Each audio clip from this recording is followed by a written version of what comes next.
Knee pain, back pain, shoulder pain, ఎటువంటి మొండి నొప్పులనైనా తగ్గించే clinic Indo British advanced pain clinic.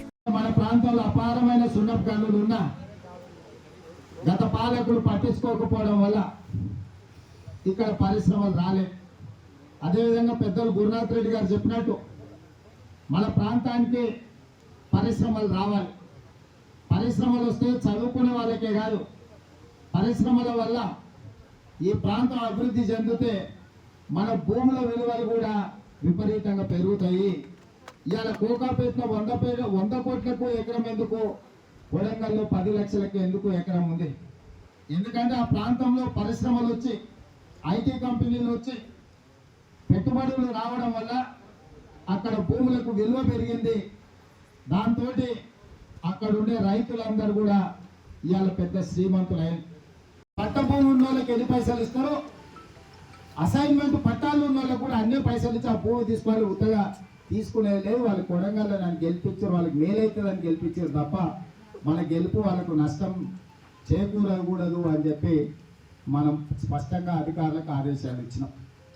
ఇవాళ ఎక్కడైనా అన్ని ప్రాంతాల నుంచి ఎగబడుతున్నాం మా ప్రాంతానికి. ఈసారి మన పరిశ్రమలు అన్ని నువ్వే తీసుకపోతే దాన్ని కొట్లాడినా నేను మాది వెనుకబడ్డదా 70 ఏళ్ళ నుంచి న్యాయం జరగలేదు మాకు, ఏదేమైనా మేము తీసుకపోతామని చెప్పినాం.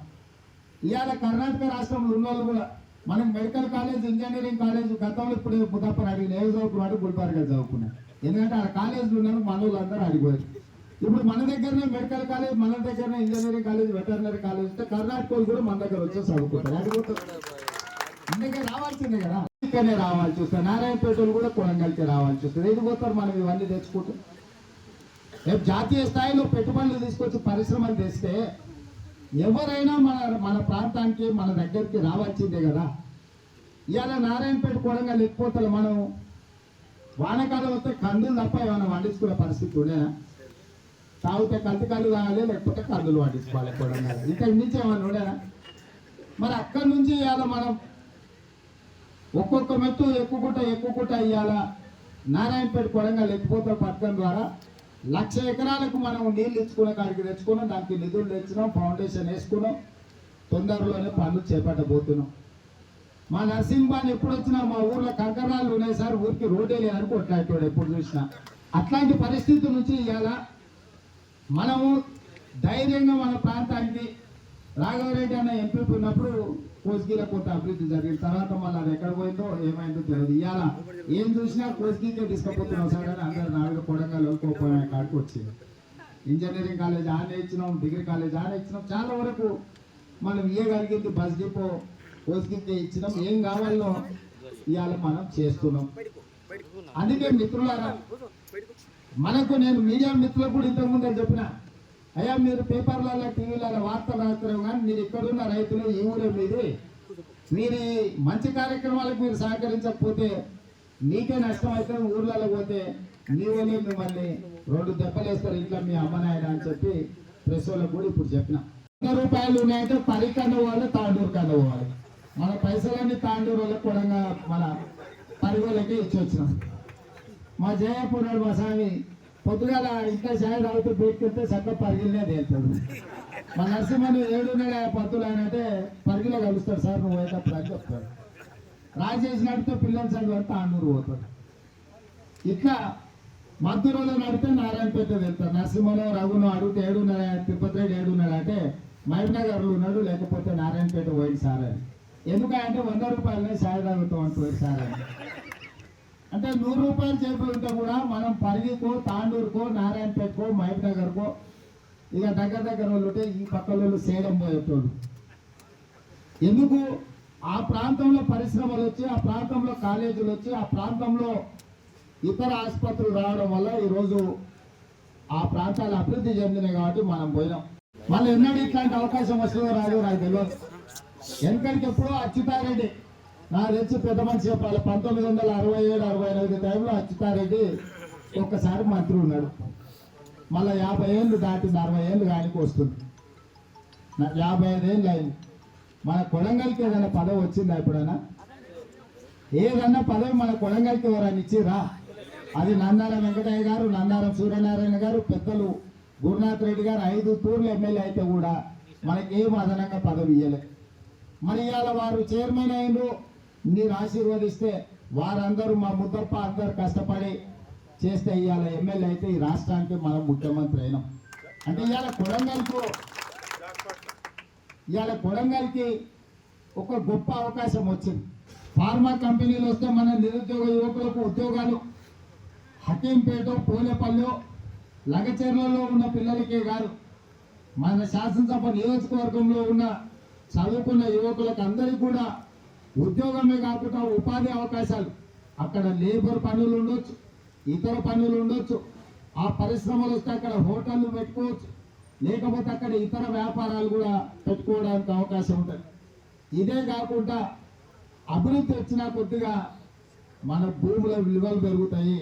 ఇలా హకీంపేటలోనో, పోలేపల్లిలోనో, కొడంగల్లోనో, లేకపోతే చౌదరిపల్లిలో మనం ఇల్లు కట్టుకుంటే ఓ 2 పోర్షన్ల కిరాయికి ఉండేటోళ్ళు ఉద్యోగస్తులు వచ్చేదానికి మనకు అది కూడా ఒక ఆదాయం. మన ప్రాంతంలో పాఠశాలలు వస్తే పిల్లలు చదివించుకోనికే వాళ్ళ తల్లిదండ్రులు ఇక్కడికి వస్తే మన ప్రాంతం అభివృద్ధి చెందుతుంది. ఒకప్పుడు మనకు కొడంగల్ చౌరస్తాల ఛాయ్ కూడా దొరకడానికి చాలా కష్టం కూడా. మళ్ళీ ఏ అవకాశం మన దగ్గర చదువుకున్న లేరా, తెలుగులో లేరా అంటే జయపాల్ రెడ్డి గారు ఉండే, సమరశివారెడ్డి గారు ఉండే, మన ప్రాంతం నుంచి విఠలరావు గారు ఉండే, మల్లికార్జున్ గారు చాలా సార్లు ఎంపీ ఎన్నికైన వారు కేంద్రంలో కూడా మంత్రి అయ్యారు. కానీ మన ప్రాంతానికి కావలసినంత ప్రాధాన్యత రాలేదు, ఇవ్వాల్సిన గుర్తింపు ఇవ్వలేదు. మరి ఇవాళ మనకు ఒక అవకాశం వచ్చింది. ఈ అవకాశాన్ని సద్వినియోగం చేసుకోవాలా లేదా? ఇక్కడ ఉన్న రైతులు, ఇక్కడ ఉన్న విద్యార్థులు, నిరుద్యోగ యువకులు ఆలోచన చేయాలి. ఎవరో ఒకరు భూమి లేకుండా ఆకాశంలో పరిశ్రమలు పెట్టే పరిస్థితి లేదు. భూములు మనమేమో ఊటే తీసుకునేది లేదు. ₹1 ఎక్కువ తక్కువ వాళ్ళు అడిగినంత ఇచ్చే మనం భూములు సేకరణ చేయాలి. ఈవెన్ అసైన్మెంట్ భూములు ఉన్న పట్టా భూములకు ఎంత నష్టపరిహారం ఇస్తామో అసైన్మెంట్ భూములకు కూడా అంతే నష్టపరిహారం ఇస్తే ఆ భూములు తీసుకోవాలని మనం అనుకున్నాం. ఎన్నికలలో ఓటేసి మన మిత్రులను, మన కార్యకర్తల్ని, మన వాళ్ళందరినీ కలవాలి. చాలా రోజులైంది పని ఒత్తిడి వల్ల మిమ్మల్ని అందరినీ కలవలేదు అని చెప్పి ఈరోజు మనం ఇక్కడ కలుసుకోవడం జరిగింది. ఇది సమావేశం కాదు, ఇది ఎన్నికల ప్రచారం కూడా కాదు. మన కుటుంబ సభ్యులందరినీ కూడా 1 గంట 2 గంటలు కలిస్తే ఎవరు ఎట్లున్నారు, ఏమవుతుంది, ఏంటి పరిస్థితి. ఇప్పటి వరకు మనం నారాయణపేట కొడంగల్ ఎత్తిపోతల పథకం కావచ్చు, మెడికల్ కాలేజ్ కావచ్చు, ఇంజనీరింగ్ కాలేజ్ కావచ్చు, వెటర్నరీ కాలేజ్ కావచ్చు, ఆడపిల్లలకు డిగ్రీ కాలేజ్ కావచ్చు, గౌతమాబాద్ బొమ్మరాజ్పేటలకు జూనియర్ కాలేజీలు కావచ్చు, ఇతర అభివృద్ధి కార్యక్రమాలు ఈ మధ్యనే చర్చలకు కొలిక్కి వచ్చినాయి. తొందరలోనే మన కస్తూర్పల్లి ప్రాంతంలో మనకు సిమెంట్ ఫ్యాక్టరీ కూడా రాబోతుంది అని చెప్పి మీకు అందరికీ వచ్చినాయంటే సెలవులు వస్తాయి. సెలవులు వచ్చినాయి కాబట్టి శ్రీశైలమో, తిరుపతిలో ఎక్కడికైనా గుడికి పోదాము, లేకపోతే ఎక్కడికైనా విహారయాత్ర పోదామని మనోళ్ళు ఓట్లు వేయకుండా సెలవులు పెట్టి అప్పుడప్పుడు ఇతర కార్యక్రమాలకు వెళ్తుంటారు. కానీ ఓటు మనం వేయకుండా ఫలితాలు తారుమారైనప్పుడు శాశ్వతంగా మన సమస్యల్ని పరిష్కరించుకునే అవకాశం, మన రాష్ట్రం పూర్తిగా అభివృద్ధికి దూరంగా జరిగే ప్రమాదం ఉంటుంది.